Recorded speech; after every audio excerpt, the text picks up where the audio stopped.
राष्ट्रपति द्रौपदी मुर्मू ने 5 सितंबर को राष्ट्रीय शिक्षक दिवस के अवसर पर नई दिल्ली में 75 शिक्षकों को राष्ट्रीय शिक्षक पुरस्कार 2023 से सम्मानित किया।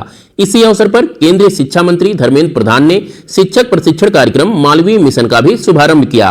यहां पर ध्यान दीजिएगा कि भारत के प्रथम उपराष्ट्रपति और द्वितीय राष्ट्रपति रहे भारत रत्न डॉक्टर सर्वपल्ली राधाकृष्णन की जयंती को भारत में हर साल राष्ट्रीय शिक्षक दिवस के रूप में मनाया जाता है। भारत रत्न डॉक्टर सर्वपल्ली राधाकृष्णन का जन्म 5 सितंबर 1888 को हुआ था, जबकि इनका देहावसान 17 अप्रैल 1975 को हुआ।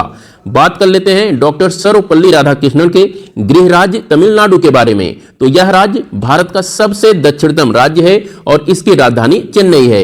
इस राज्य के उत्तर में आंध्र प्रदेश, उत्तर पश्चिम में कर्नाटक और पश्चिम में केरल राज्य अवस्थित है। तमिलनाडु के पश्चिम में पश्चिमी घाट पर्वत श्रृंखला अवस्थित है। पश्चिमी घाट पर्वत श्रृंखला की कुछ प्रमुख पहाड़ियां हैं नीलगिरी पर्वत श्रृंखला, अनामलाई पर्वत श्रृंखला, पालनी पर्वत श्रृंखला और कार्डमम पर्वत श्रृंखला। इसके अतिरिक्त तमिलनाडु के उत्तर और उत्तर पश्चिम में पूर्वी घाट पर्वत श्रृंखला फैली हुई है। इन पर्वत श्रृंखलाओं की कुछ प्रमुख पहाड़ियां हैं जवादी पहाड़ी और सेवराय पहाड़ी। यहां पर ध्यान दीजिएगा कि नीलगिरी पहाड़ियों पर ही पूर्वी घाट और पश्चिमी घाट आपस में मिलते हैं। यहाँ की कुछ प्रमुख नदियों की अगर बात करें तो कावेरी नदी यहाँ की सबसे प्रमुख नदी है, जो तमिलनाडु को उत्तरी तमिलनाडु और दक्षिणी तमिलनाडु में विभाजित करती है। इसके अतिरिक्त पलार नदी, पोन्नैयार नदी और वैगई नदी यहाँ की कुछ प्रमुख अन्य नदियां हैं।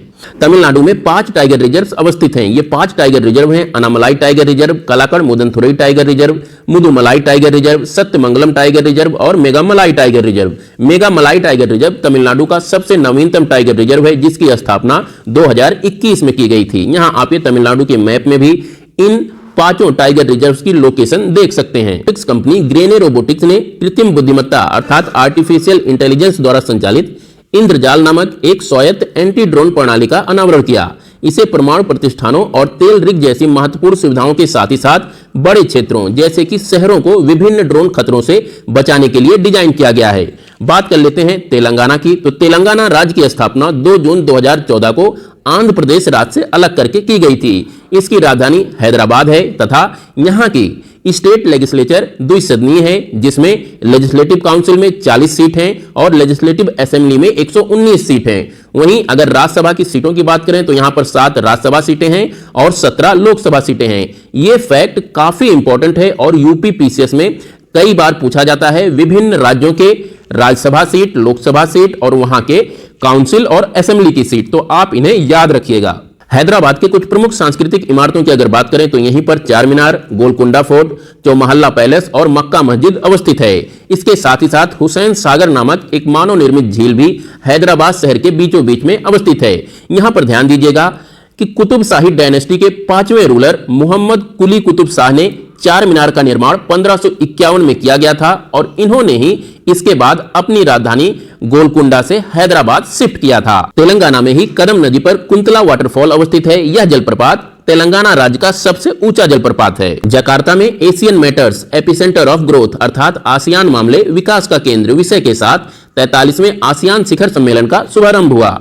आसियान का पूरा नाम दक्षिण पूर्व एशियाई राष्ट्र संघ अर्थात association of south east Asian Nations है। इसकी स्थापना 8 अगस्त 1967 को की गई थी और इसका मुख्यालय इंडोनेशिया के जकार्ता में अवस्थित है। आसियान में दक्षिण पूर्व एशिया के 10 सदस्य देश हैं और यह एक राजनीतिक और आर्थिक संघ है।